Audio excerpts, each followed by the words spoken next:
cerita anak lalu mendongeng. Kenapa saya ikut berpidato? Kalau berpidato nggak ada tugasnya lah ya.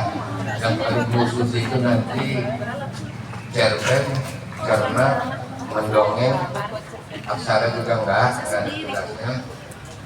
Berpidato nggak ada, bernyanyi juga nggak ada tugasnya, hanya pintar-pintar saja bernyanyi. Dan apa? Jadi dua. Karena ini berbasis muatan lokal. Ini kami harap kepada Bapak Ibu yang sudah siap ketikannya, silakan dikirim di grup. Ya, filenya. Untuk memperbaiki dan menambah bahan untuk muluk kita yang sudah ada tahun sebelumnya. Silakan dibuat. Supaya seragam, kita fokus di pada semuanya untuk berkomunikasi ya Bapak Ibu. Lalu yang kedua, berkaitan dengan kegiatan kita selama 3 hari ini, tentu kita mau saya lihat dong hasilnya seperti apa. Maksud saya itu, jangan dong kita datang ke sini duduk habis waktu tapi tidak memahami materi yang kita lakukan selama 2-3 hari ini. Tentu kemarin kawan-kawan yang sudah siap ataupun belum siap, silakan, ada masalah. Dia belum siap membuat sebuah cerita pendek atau mendongeng, nggak apa-apa. Kawan kita yang lain dulu yang sudah ada, sesuai dengan data yang sudah ada sama kami. Contoh Ibu Purnama membawa cerita pendek, mana Bu Purnama? Di kampung ini aku sudah juga kaki saran dan sudah menjadi guru gajiku sangat besar dan bla bla bla bla dan sebagainya. Hari ini aku ketemu Pak Arang, kami dia dari cerita pendek dan seterusnya. Baca apa-apa. Tapi urutan itu nanti ingat. Nah, nanti kita atur perlu urutan. Ya, Sonia berpantun. Apa cerita pantunnya?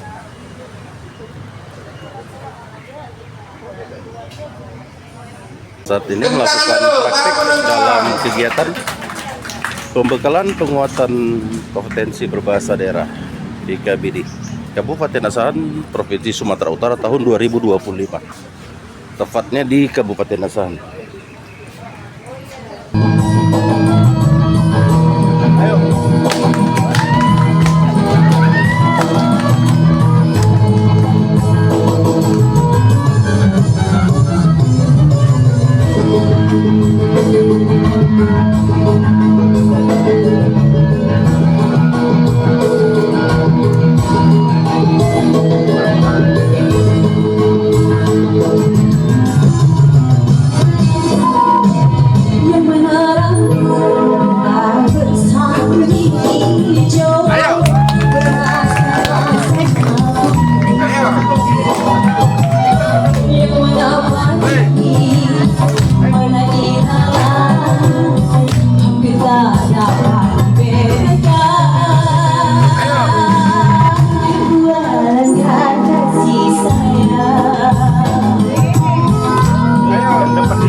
kaulah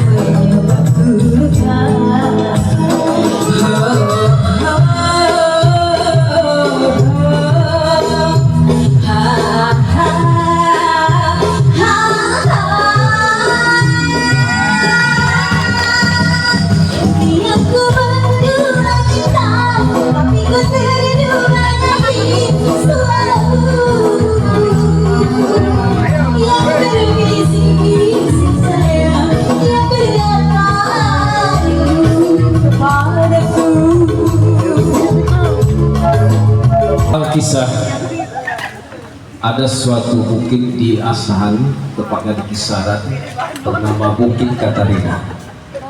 Di Bukit Katarina tersebut terjadi peristiwa yang sangat penting yang perlu diingat oleh orang Kisaran tentunya.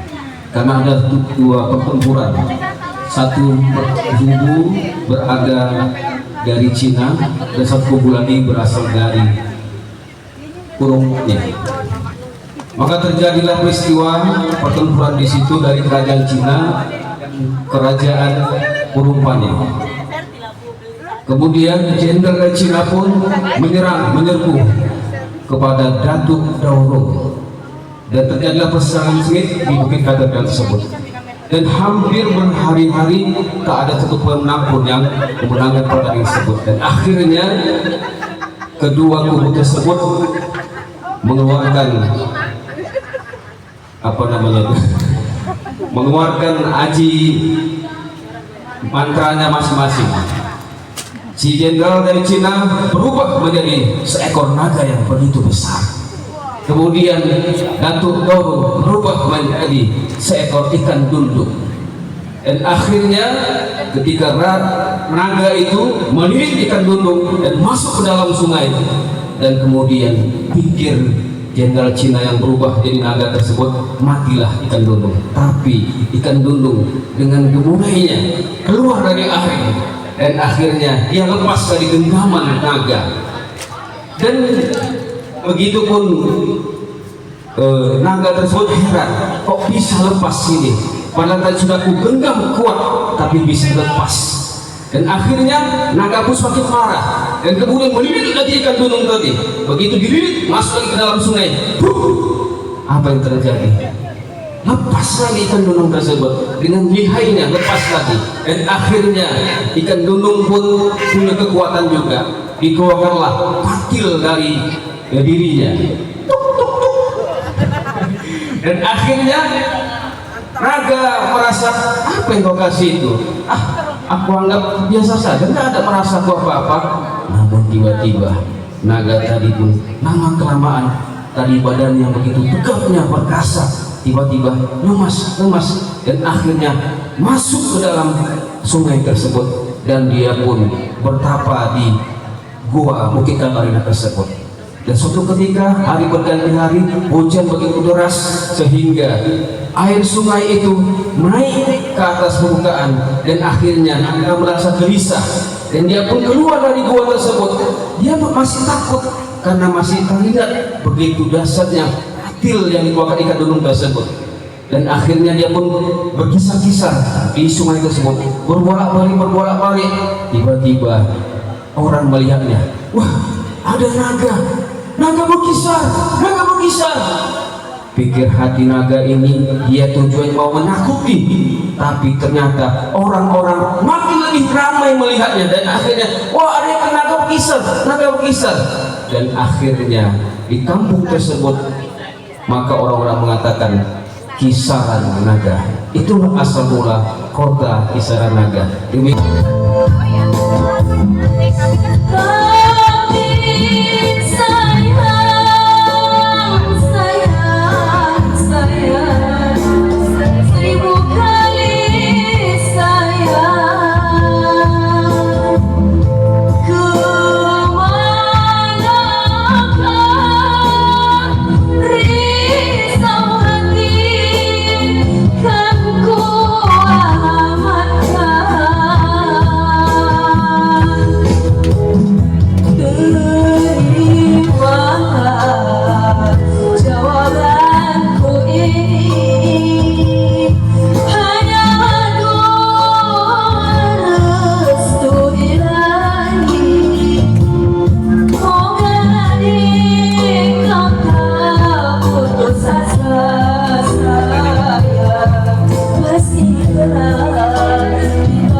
susun sedia untuk tamu datang berkunjung. Raih makna patuah mulia, bentuk bakti bangsa disanjung.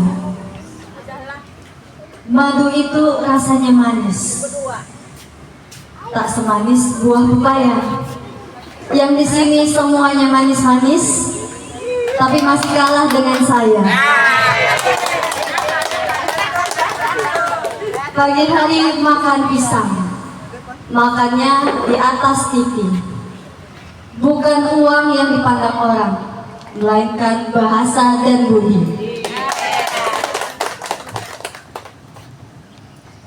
Derita Poltak berbuah manis. Aduh, aduh, aduh. Suara jeritan keras terdengar dari lapangan sekolah. Sekelompok anak sekolah menggendong temannya yang terjatuh dari pohon kelapa di depan kelasnya. Anak tersebut ditidurkan di atas meja kantor pembantu kepala sekolah. Guru-guru datang mengelilingi siswa tersebut. Poltak memanjat pohon kelapa tadi, Bu. Gurunya panik. Dihubungilah ibu si Poltak. Poltak terus mengerang menahan sakitnya. Tak berapa lama, datanglah ibu si Poltak. Dengan bergegas mereka mengangkat Poltak ke atas sepeda motor, dibantu beberapa guru. Poltak dibawa ke dukun patah terdekat. Perobatan pun diberikan semaksimal mungkin sampai si Poltak sembuh. Assalamualaikum warahmatullahi wabarakatuh. Puji syukur kita ucapkan kepada Allah, Tuhan yang Maha Kuasa, yang mana pada pagi ini kita masih diberi nikmat kesehatan sehingga kita dapat berkumpul dalam acara penguatan kompetensi budaya daerah.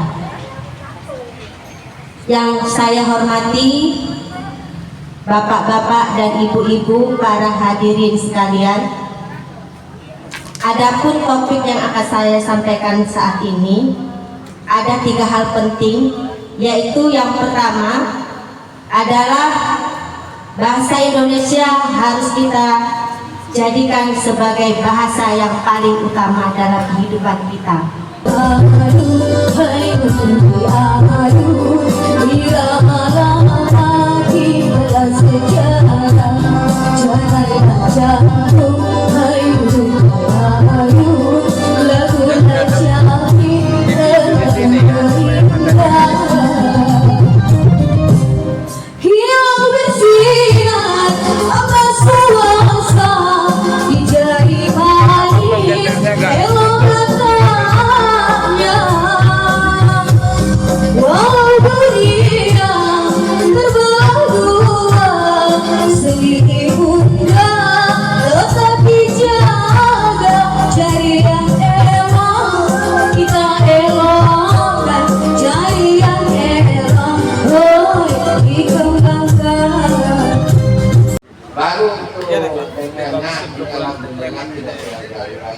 Udah oke, tinggal latihannya.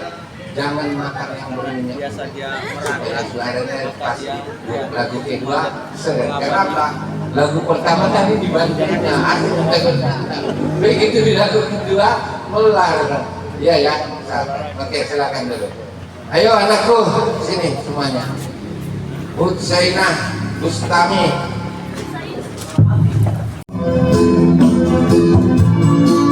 Assalamualaikum warahmatullahi wabarakatuh. Saat ini dalam rangkaian penutupan kegiatan pembekalan penguatan kompetensi berbahasa daerah PKBD tahun 2025 bagi guru-guru utama tingkat sekolah dasar SMP negeri swasta Kabupaten Asahan Provinsi Sumatera Utara. Mari sama kita saksikan.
buku cerita rakyat, cerita orang-orang tua dulu. Nama kisah ini berasal dari nama sebuah perkampungan. Namanya Kampung Kisahan Nabi. Jadi, awak hendak menceritakan ini, dengarkanlah dulu ya.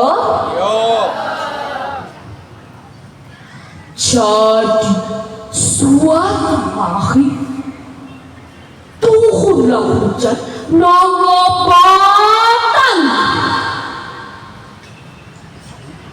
Poti sambah menyambah bersahut-sahutan.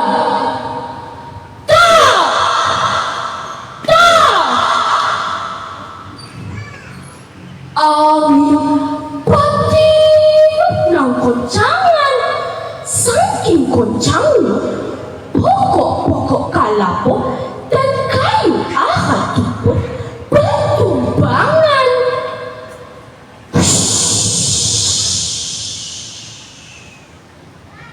Sampai balahiana orang-orang keluar rumah untuk menyelamatkan dirinya.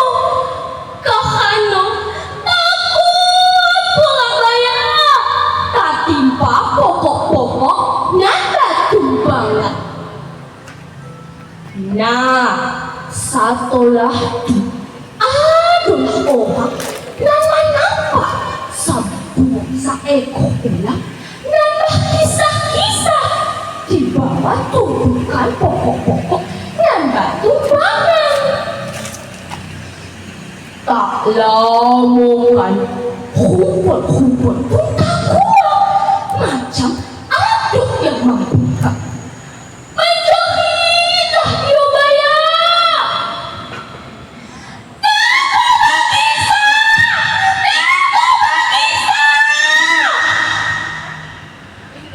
Jadikan wahda dan mendengar suara pun langsung berlarian ke tempat suara itu pun berasal.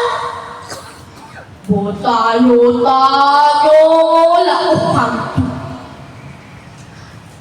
Mana nagunya? Mana nagunya?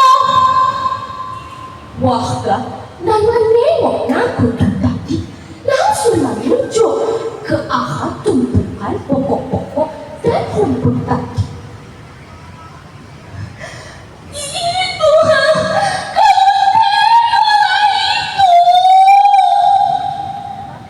dan semua wahda menengok dengan jelas kalau memanglah ada seekor ular macam naga dan besar, suram, badannya pun dan mancangan udah balok diselimuti rumput-rumput dan tumbuh di atasnya. Naga itu terus bergerak berkisah untuk menyelamatkan dirinya dari tumpukan pokok-pokok dan angin pondok. Singkat cerita, naga itu pun berhasil menyelamatkan dirinya. Hingga akhirnya, naga itu pun bergerak ke aliran sungai Silo menuju ke mengarah sungai Asahan di Tanjung Bali. Nah, itulah dia cerita asal mula nama kota Kisahan ini. Awak udah dulu lah ya cerita awak ni. Awak tutup ya. Assalamualaikum warahmatullahi wabarakatuh.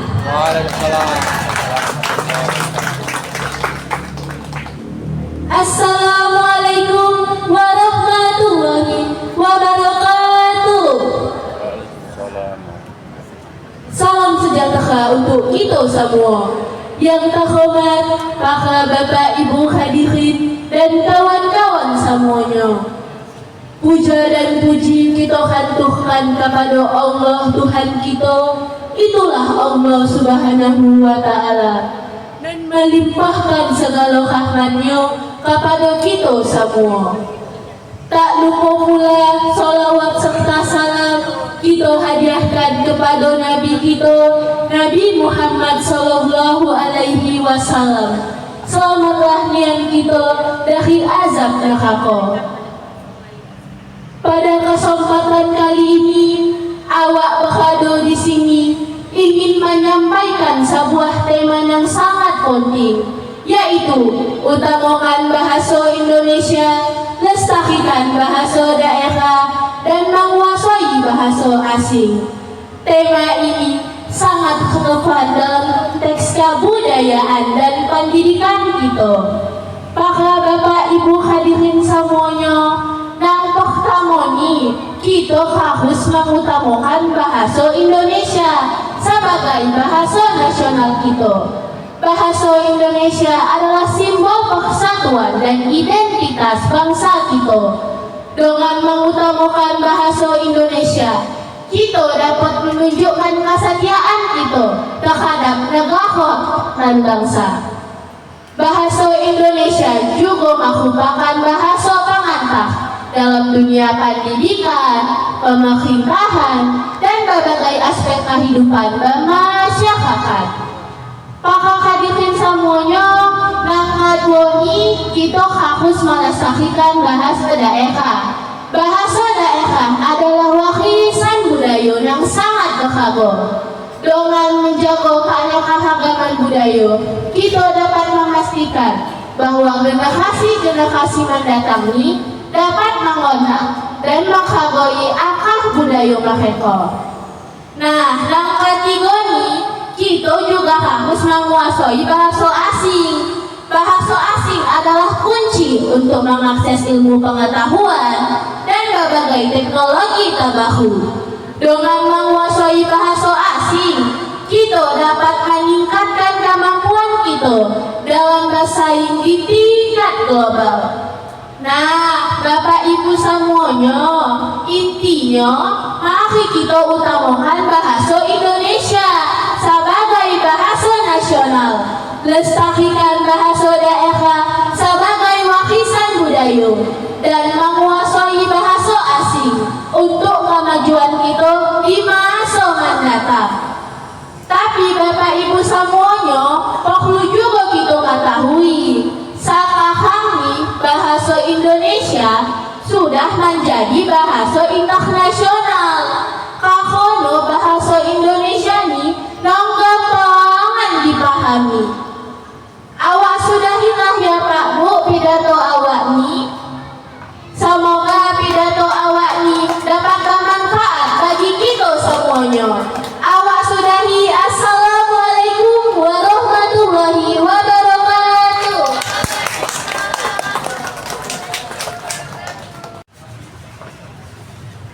Utamakan bahasa Indonesia, lestarikan bahasa daerah, kuasai bahasa asing.